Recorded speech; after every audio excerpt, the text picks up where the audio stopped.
the time for choosing. Not to steal Ronald Reagan's line, but it's a time for choosing. Are we going to choose equality of opportunity as individuals? That's equality. Or are we going to choose equity, the absence of disparities of outcomes between racial groups? They're two very different strategies in many ways, I believe, embodied by Clarence Thomas and the Barack Obama of present day. It's time to choose, Black community, a secular progressive worldview or a biblical conservative one.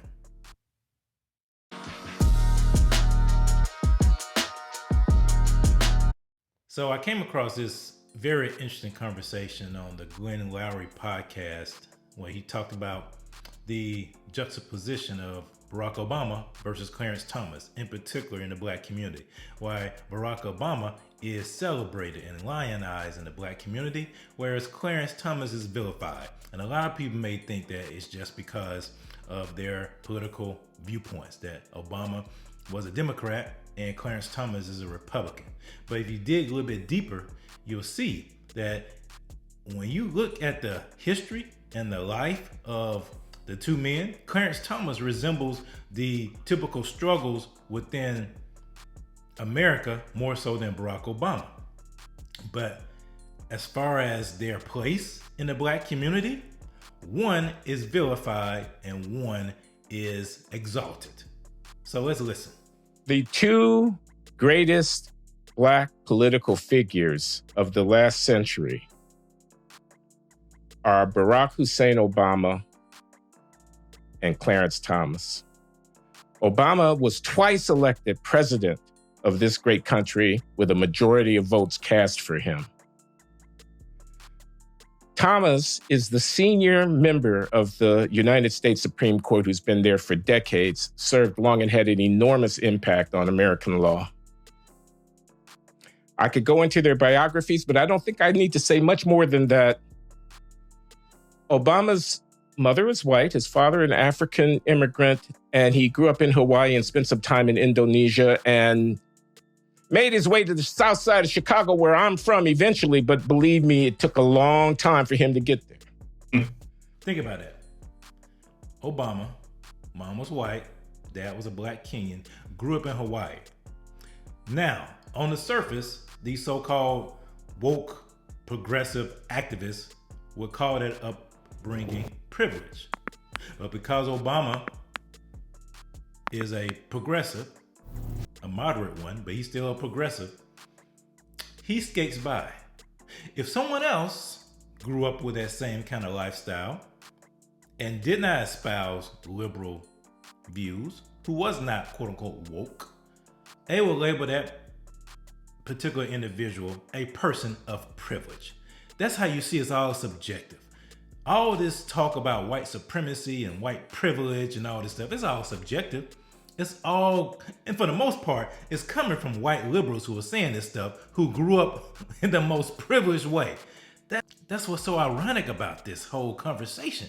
People can't think for themselves. The people that are gassing folks up with this whole white supremacy stuff are the ones that grew up in privilege. Thomas is a son of the Geechee-speaking Sea Islands of Georgia, of African-American heritage, as poor as you could possibly want to get, and as alienated from the mainstream of American society as anyone could be, and has made his way to the top of government.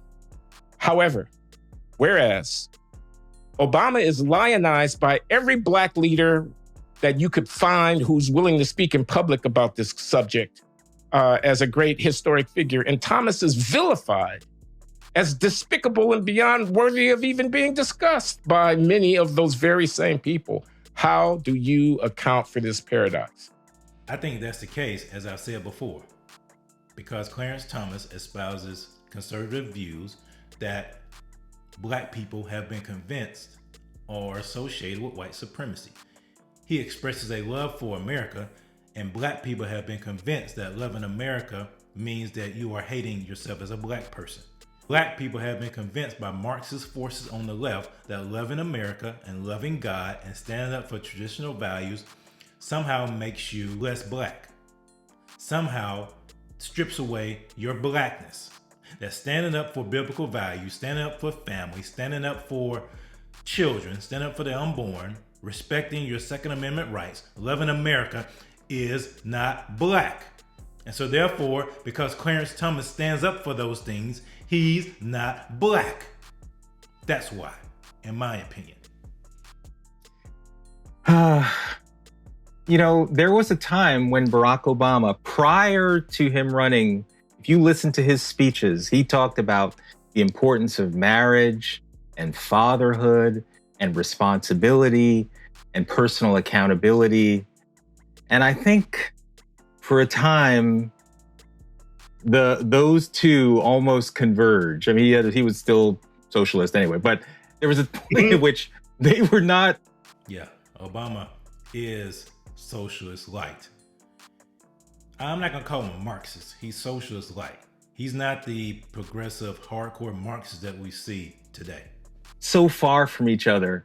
And then he became president, and then he succumbed, in my view, to what is more politically expedient. And certainly in his post-presidency, he has not done the things that really could drive our country forward. What explains it? Clarence Thomas has the courage to stand up for the convictions, the principles of this country. And unfortunately, those are under attack. They're under assault. There's no other way to put it. However, he's generally right. And he's generally right about the things that advance the interests of Black people and people of all races in our country. And so I think we're at this time of national reckoning. It's a time for choosing. You know, not to steal Ronald Reagan's line, but it's a time for choosing. Are we going to choose equality of opportunity as individuals? That's equality. Or are we going to choose equity, the absence of disparities of outcomes between racial groups? They're two very different strategies in many ways, I believe, embodied by Clarence Thomas and the Barack Obama of present day. And that's why I say we have to choose. This message is directed to the Black community, but it's real for America at large. You have to choose. You're going to choose secular values or biblical conservative ones, because you've seen where the bend towards secular values has taken us.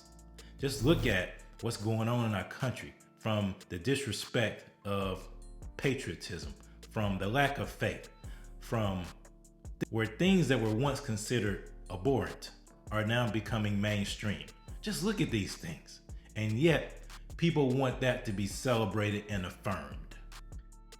We got to choose. And I'm putting my thumb on the lever of equality of opportunity for individuals. We got to go down fighting for that, because we know at the end of the day, that's what's best for society at large, and certainly for Black people specifically.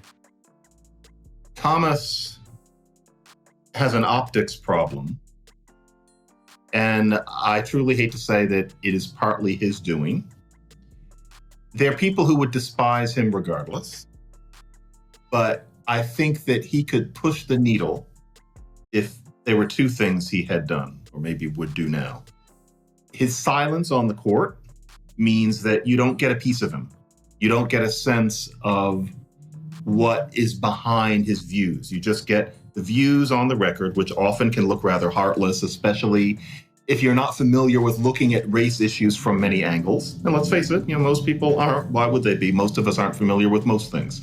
But if you're used to looking at race in one way, then when you hear some of the decisions that he makes, it looks like you might think he's a terrible person when he isn't. But you don't get in the news a regular, series of quotations of things that he's asked and things that he's said. I do agree with that. I think part of the issue that Clarence Thomas does have is that all the news you hear about him is negative. For example, over the last week, they were complaining and up in arms and screaming about the luxury trips that he was taking. And his wife has been a magnet for controversy. So he doesn't ever step out and defend himself. Whereas Obama has the best marketers. Obama has the best image. His image is crafted excellent in a community, excellent in society. Whereas Clarence Thomas' image is not. He needs an image consultant in a lot of ways to really help him to truly express what he believes. And that's part of the issue as well. Where you would get an idea, at least of where he was coming from, and you might be able to see that he's not crazy, he's not malevolent, he just sees things differently.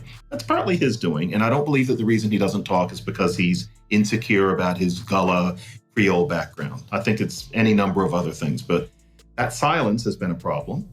And then another thing I say, and it's a genuine question, I don't know what it is, when he put out the autobiography some years ago, it was rather opaque, and not because of things that he couldn't have said, but for example, when he was describing how he came to be against affirmative action.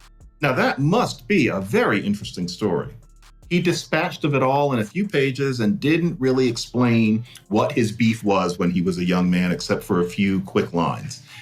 Now, I don't know why.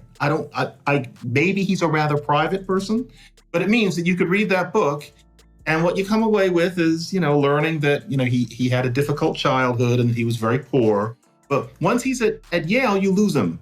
He's not willing to explain what his thought process was. And next thing you know, he's married to Ginny Thomas and smoking cigars. And it's just, it's him in a way. He needs better PR. And I genuinely don't know why he has been that way. I don't know. But I think some of it is that he's a cipher, unless you know him personally, as opposed to Barack Obama, where there was just better PR. That's what I think. Okay, thanks. I put that challenge to you both. I think I should probably respond to it myself. And my thought is Barack Obama was and is a pragmatic progressive. Definitely agree with that. He's very pragmatic. He was the guy that was going to complete the FDR LBJ program with universal health care. He's a man of the left, a community organizer, somebody who's fighting for progress as understood by the left of the political spectrum, moderate left. Their idea of progress is destruction. Their idea of progress is to subvert every American institution and destroy it and remake it in the image of Marxism and socialism. That's what progress means to the progressive left. Pragmatic left. Clarence Thomas is a principled conservative. He's not a legislator. He's not a executive. He's a judicial guy. But within that realm, he adheres to a philosophical doctrine that one identifies with what Republican presidents are looking for when they appoint people to the bench. And from my point of view, the issue here is whether or not we African Americans are married to the left. Whether or not in the essence of our striving, we have to plant our flag in a politically ideological left of center position. I think the answer to that must be no. It must be no for patriotism. This is a great country. Let us not forget all the blessings that flow from the greatness of this republic. It matters in terms of traditional family values. There is no substitute for a mother and father raising their children. Preach, Glenn Loury. It matters in terms of opportunity. You've got to make your wealth. It's not falling from the sky and nobody's going to give it to you. Unless you live in San Francisco. You had better be able to produce something that the world wants. Otherwise, you're going to be in the dustbin of history. Period. Nobody's coming to save you. These fundamental principles of politics and of values and of economics should be what drives us in the calculation of our interests and the expression of our political ambition, not a slavish adherence to the platitudes that issue from a predictable left of center agitation. Unfortunately, we seem to be satisfied with the latter and not so sufficiently interested in the former. And I think that's what accounts for the difference in the reception of Barack Obama and Clarence Thomas. It was a great conversation. And I agree with that. Black people, when will you wake up and be tired of the crumbs that are given to you by these so-called people that are fighting for you, these so-called progressive left Democrats? They're using you. They're destroying your biblical Christian foundation in order to acquire power.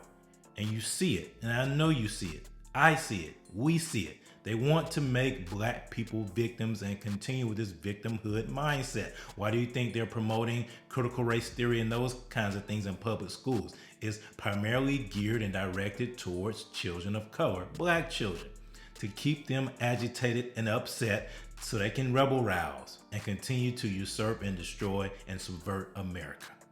We have to wake up. It's time to choose. Which one will we choose?